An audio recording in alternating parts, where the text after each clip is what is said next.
Hi guys, in the last couple of videos we talked about training for advanced athletes. And that's always a very interesting topic because there is a lot to say about that. But realistically speaking, advanced athletes are the minority of the gym population. And that's why today I decided to switch gear and to talk a little bit about training for beginners.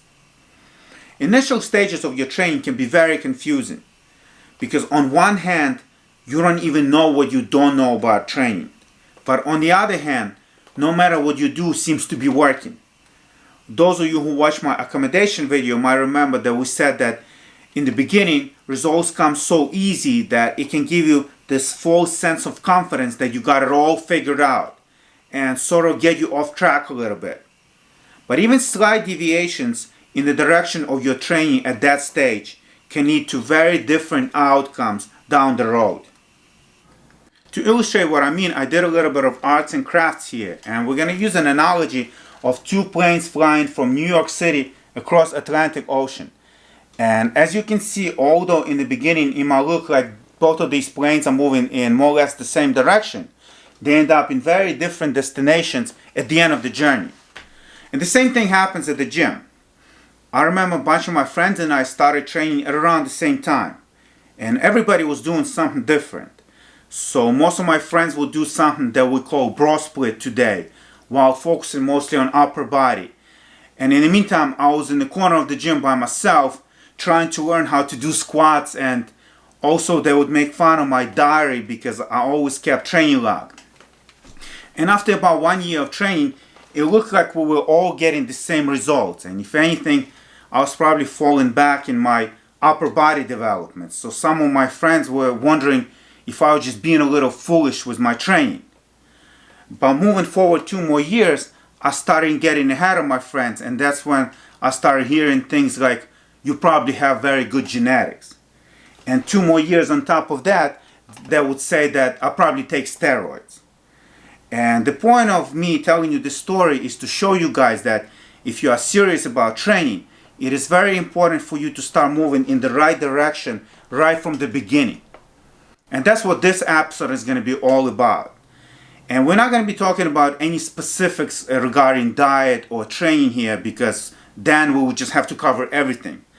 But instead, I just want to give you a general outline to help you sort things out for yourself.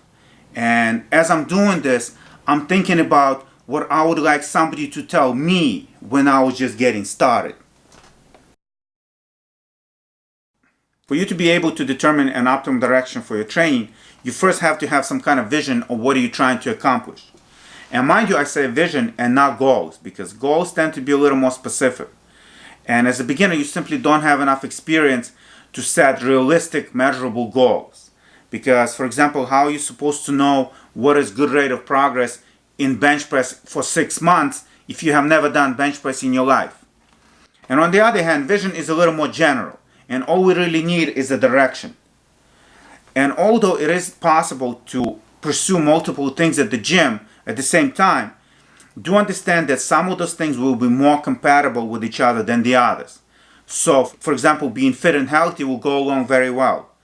On the other hand, being an elite level powerlifter and being healthy might not work out so well, because it's probably not the best thing for your health to put a lot of weight on your shoulders and do squats with it. And even if you do aspire to be an elite level athlete one day, you should probably still prioritize your health at least early on, because you don't want to be collecting all these little injuries while you are a beginner or intermediate, and then by the time you are an advanced athlete, you are too beat up to continue. And for the same reason, nobody should probably be messing with steroids early on, because even if you do want to be a professional bodybuilder one day, you should probably maximize your natural potential first and then see if you even have the right stuff for that. Because nobody should be messing with steroids just to feel like a badass, because that's just kind of silly. And since this channel is all about getting big and strong without steroids, for the remaining portion of this video, I'm going to assume that that's what your vision is. I've said it in one of my previous videos, but I'm going to say it again anyway. Guys just have too much pride when it comes to knowing what to do at the gym. And that pride usually prevents them from ever learning anything about training. And the longer you've been doing this whole fake it till you make it thing at the gym, the harder it will be for you to admit that you still don't know what you're doing. And that's why, after observing this for many years, I decided to write my book, Big and Strong Without Steroids. And in that book, I summarized everything I know about training in the most explicit and condensed manner possible.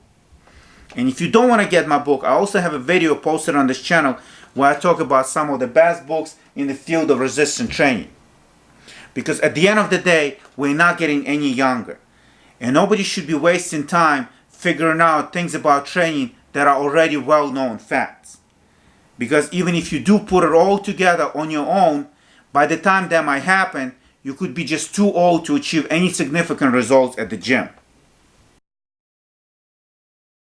It's important to understand that nobody's going to look at Ronnie Coleman after just a few months of training. And getting big and strong is more of a marathon than it is a sprint. But the good news is that as long as you are moving in the right direction, you will get bigger and stronger over time. And the only thing you have to do is not to screw things up. And one of the most common ways for guys to shoot themselves in the foot is by not allotting enough time to learn the proper technique for all of the main exercises. A mistake that I definitely did back in the day. And although I was lucky enough not to get a serious injury despite of all of the insanity I was doing, I still did lose a lot of time because of it. Because first, I was stuck in all of the main exercises for a very long time. And second, I had to take even more time to relearn proper technique for all of those exercises. And a lot of it has to do with being impatient. Because you see all these big guys in the gym and you just can't wait to get there already. Like, for example, everybody wants to bench 225 because obviously that's every girl's dream, a guy who can bench 225. But if you think about it, even if you start with an empty bar, which is 45 pounds, and add only 10 pounds every month, that's 120 pounds a year, which would mean that theoretically in 5 years you would be benching 645. And the point of me doing the little math here for you is to show you guys that even if you are moving very slowly, as long as you're doing everything correctly, you will eventually get very big and very strong. Although it's important to be patient, at the end of the day, you're still going to have to do the hard work. And simply showing up at the gym is not enough. Because if you want to keep moving forward, you will have to fight for that extra rep or for those extra few pounds on the bar. And to be able to do that consistently for months or even years. Because if you skip a training session every time there is a holiday or somebody's birthday, the chances are you're not going to get very far with your training. And sometimes you will have to be selfish. Because unless your friends are also into exercising and fitness, it is unlikely that they're going to be scheduling parties and hangouts around your training schedule. So sometimes you will have to make sacrifices. I remember when I was in grad school, I had school from 8 to 5, Monday to Friday. And I was training in the evening and I was working on the weekend. And on top of that, I have 2 kids. And when I was getting ready for Golden Gloves, I remember I had a very tough sparring session. And on top of that, we had very mean, old school Russian coach that was always yelling at us and calling us names. And on my way home, I got stuck on the train because we had a snowstorm in New York. And besides that, I had a very difficult exam in school next day. And at the moments like that, the question will come up, why the hell are you doing this? And for me personally, that's something that is difficult to explain. But it seems that some of us just have that need to face adversity. And we need to feel like we earn the comfort of our lives. And I don't think that's something that can be taught.